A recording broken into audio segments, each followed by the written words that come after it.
Break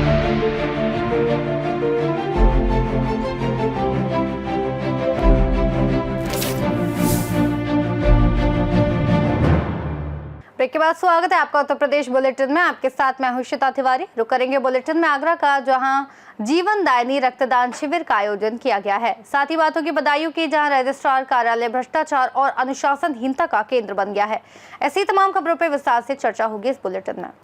Shantinath महिला मंडल द्वारा संत शिरोमणि आचार्य श्री 108 विद्यासागर महाराज जी के द्वितीय समाधि दिवस के अवसर पर विशाल जीवनदायिनी रक्तदान शिविर का आयोजन बुधवार को हरि पर्वत स्थित श्री शांतिनाथ दिगंबर जैन मंदिर में किया गया। इस दौरान महिला मंडल की सदस्यों और समाज के प्रबुद्ध जनों ने रक्तदान कर महादान का संदेश देते हुए बढ़ चढ़कर रक्तदान किया। इस अवसर पर तकरीबन 200 यूनिट का रक्तदान हुआ।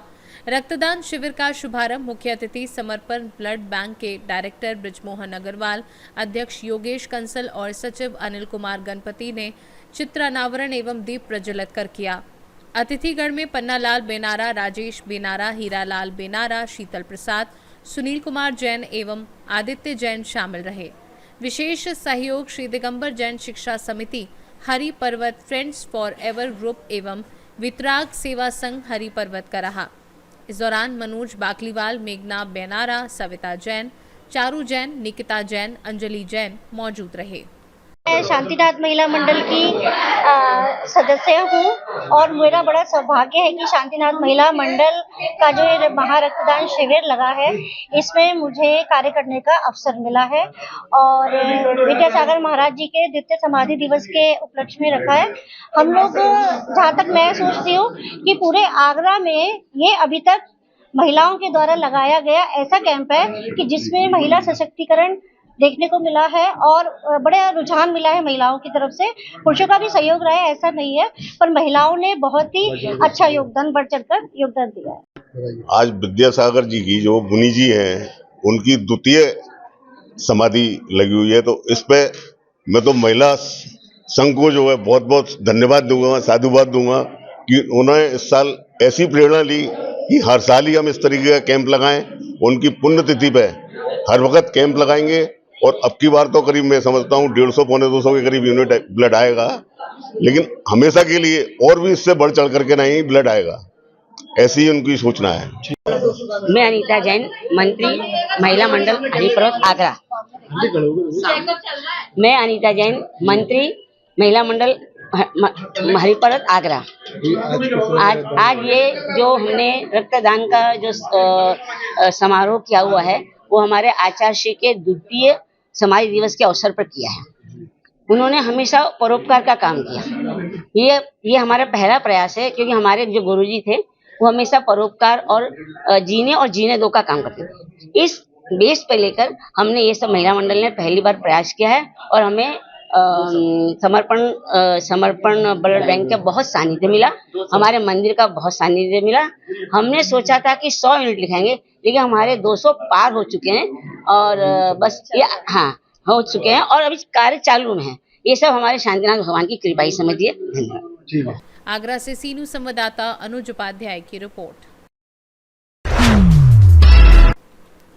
बिलसी में रजिस्ट्रार कार्यालय भ्रष्टाचार और अनुशासनहीनता का केंद्र बन गया है, जहां सरकारी कर्मचारियों की अनुपस्थिति का फायदा उठाकर प्राइवेट सहायक अपनी मनमानी कर रहे हैं। किसानों और व्यापारियों का आरोप है कि हर काम के लिए अवैध वसूली की जाती है, फाइलों को दबाकर घंटों इंतजार कराया जाता है और विरोध पर अभद्र व्यवहार किया जाता है। मामला तब और गंभीर हुआ जब सोशल मीडिया पर रजिस्ट्रार अधिकारी के नाम पर रिश्वत लेने का वीडियो वायरल हुआ। स्थानीय लोगों और पूर्व बैनामा लेखक संघ अध्यक्ष संदीप कुमार सिंह ने प्रशासन की चुप्पी पर सवाल उठाए हैं और जिलाधिकारी से बायोमेट्रिक उपस्थिति अनिवार्य करने और दोषियों के खिलाफ कड़ी कार्यवाही की मांग की है। भैया आपका? मेरा नाम है ठाकुर सुदीप कुमार सिंह, बैनामा लेखक। अच्छा, कहाँ के रहने वाले हैं? बरनौनी।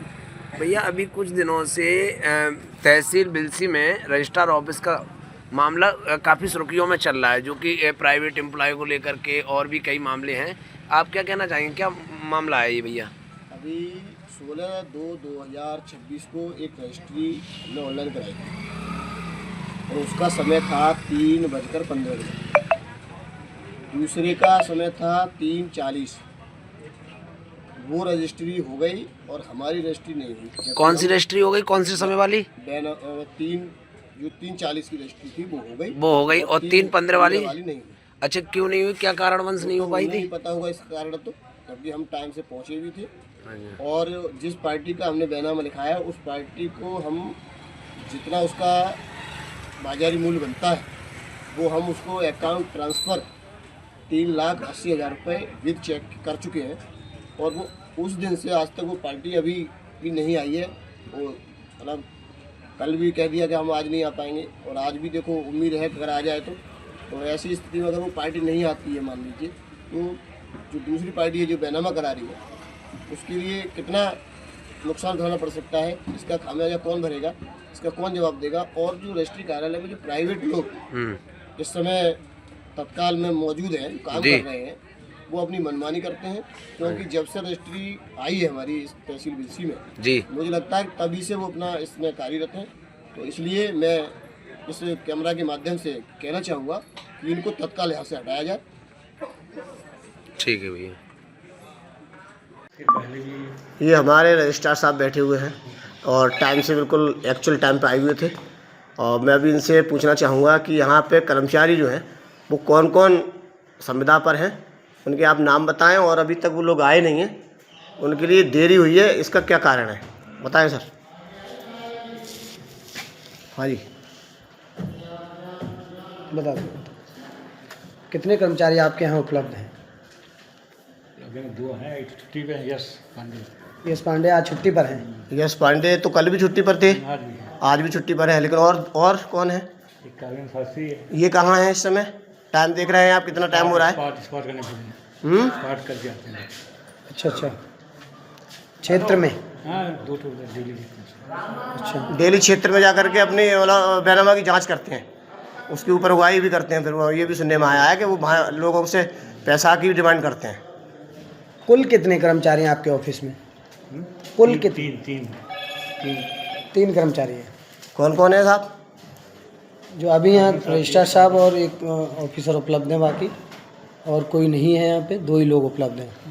उधर दिखाओ कैमरा। ये आप देख सकते हैं, हाँ ये हमारे साहब थे, रजिस्ट्रार साहब महोदय, और ये देखिए कुर्सी खाली पड़ी हुई है, यहाँ बैठते हैं पांडे जी जो आज छुट्टी पर है, और एक इधर ये खाली है कुर्सी, आप देख पा रहे होंगे कैमरे के माध्यम से।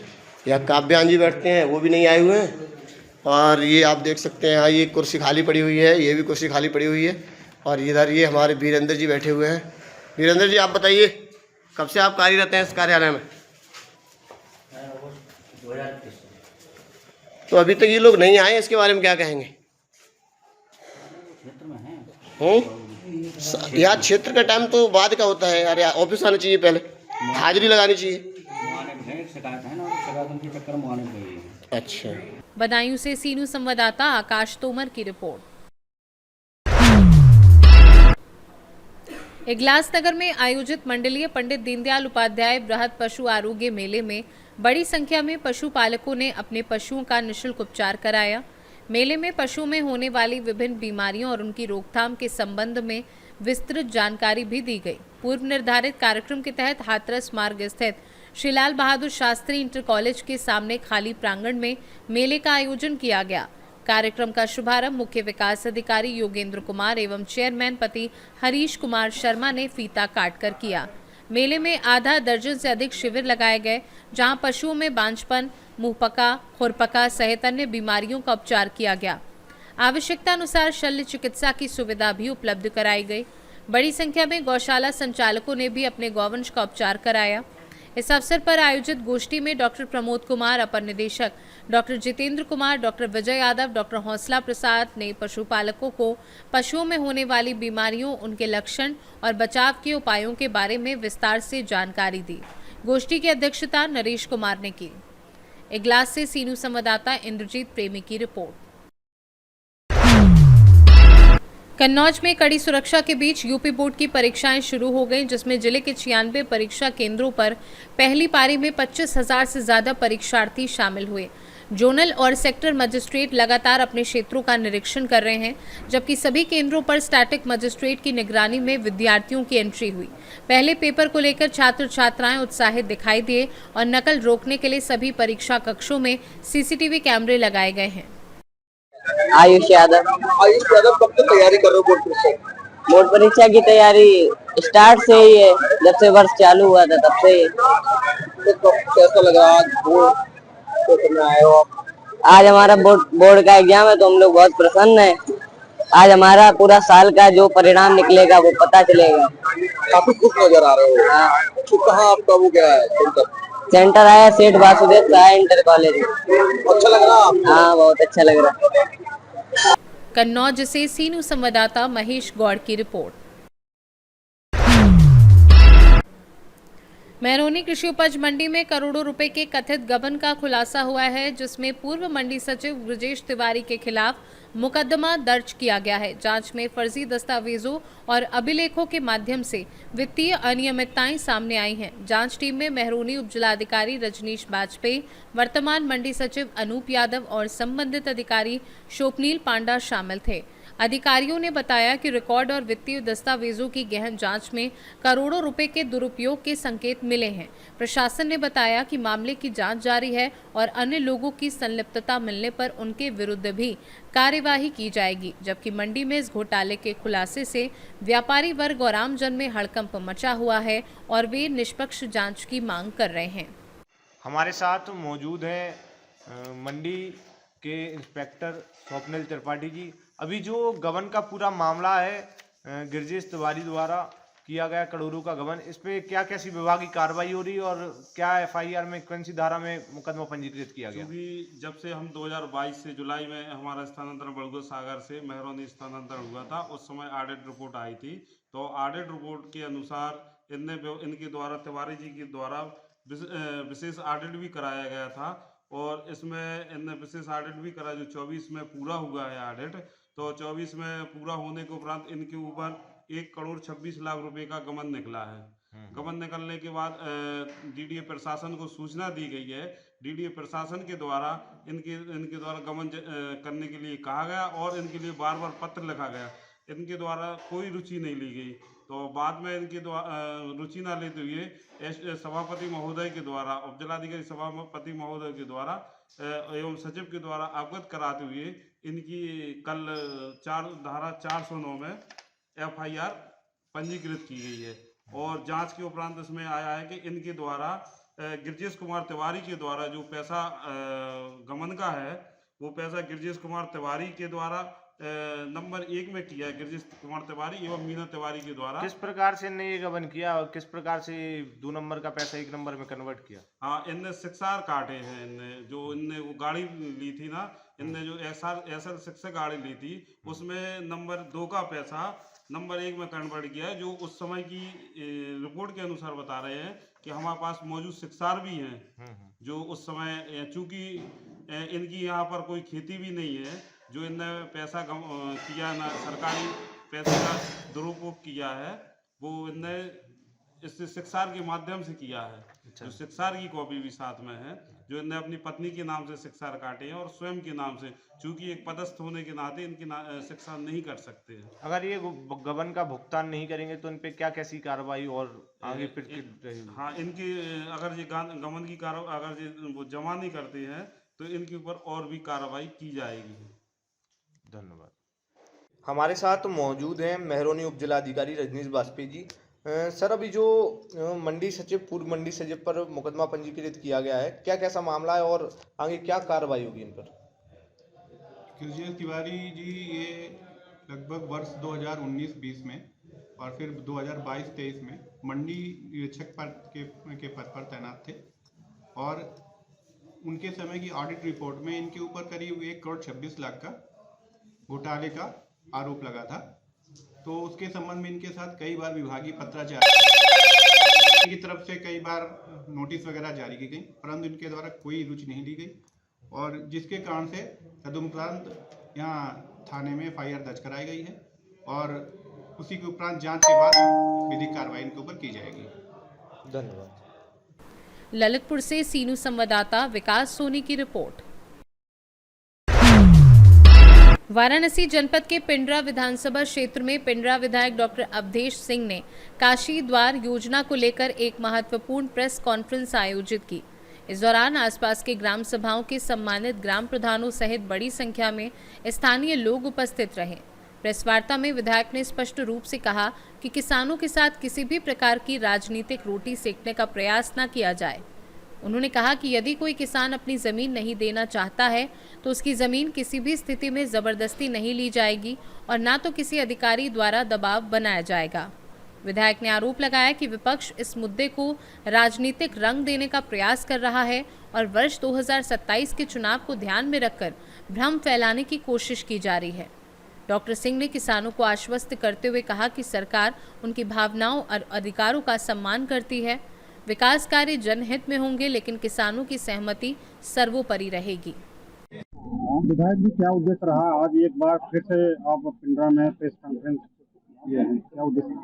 मैं आवश्यक समझा कि हमारे क्षेत्र के लोग भोले भाले किसान और उन किसानों को जो तथाकथित लोग हताशा, राजनीति के हताशा लोग जो आकर के यहाँ राजनीति कर रहे हैं, 2027 आया तो उन्हें याद आ गया किसान। इसके पहले उन्हें किसान याद नहीं आ रहे थे। तो मैं इसलिए आवश्यक समझा कि चल के अपने किसान भाइयों को ये बताएं कि आपके कंधे पर रख करके वह राजनीति का क्षेत्र अपना बनाना चाहते हैं, आप उसके शिकार न बने।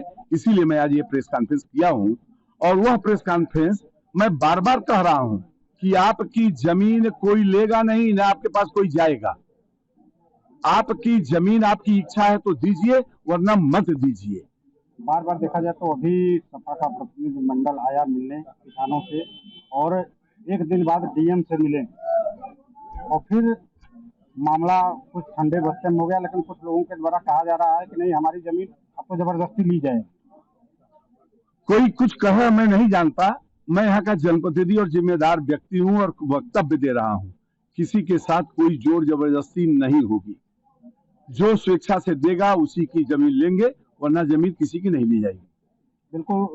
कुछ ये भी चर्चा का विषय है कि अगर कुछ लोग जमीन दे दिए और अगर रास्ते की उनको जरूरत पड़ गई तो उनकी भी घेराबंदी होकर भविष्य में जमीन ली जा सकती है। क्या इस तरह का? अब इस तरीके की चीजें कहीं दूर दूर तक नहीं है। मैं तो ये कह रहा हूँ, जो आबादी जो गांव है, कोई मत अपना घर दे, उसको कोई नहीं लेने जाएगा। अभी तो एक वकील साहब मिले थे, उस दिन हम लोग बैठे थे तो कह रहे थे कि हम अपना मकान देना चाहते हैं। हम कि क्यों भैया, आप रहो, हमारे मतदाता हो, आप रहो, क्यों जा रहे हो? वो बोल रहे थे कि हम अपनी जमीन मकान देकर के हम ले लिए हैं सर, एक जगह अपने से लोग। इसलिए मैं कहना चाहता हूं, मैं तो बार बार चिल्ला रहा हूं, इससे अधिक क्या चिल्ला सकता हूं। आपके साथ कोई जोर जबरदस्ती नहीं होगी। जो तिकड़मी लोग हैं वो यही न कर रहे हैं, आप मेरे साथ आओ, मैं आपका बढ़वा दूंगा। कैसे बढ़वा देंगे? वह चाहते हैं कि इस तरीके का यहाँ दंगा फसाद कर दें ताकि यहाँ अशांति हो जाए और हम लोगों का एक राजनीति करने का अखाड़ा हमें मिल जाए। वह यहाँ के किसानों के ऊपर ये बंदूक रख करके चला के राजनीति करना चाहते हैं। बिल्कुल। ये योजना एक बार आपने स्थगन का भी आदेश दिया हुआ था, लेकिन दोबारा से फिर आपने कहा कि कुछ किसान मेरे पास आ गए। एक नहीं, ये देखिए, देखिए सर, ये किसानों का है। ये किसानों ने लिख दिया है। ये किसानों ने लिख दिया है। ये किसानों ने लिख दिया है। ये किसानों ने लिख दिया है। ये किसानों ने लिख दिया है। ये किसानों ने लिख दिया।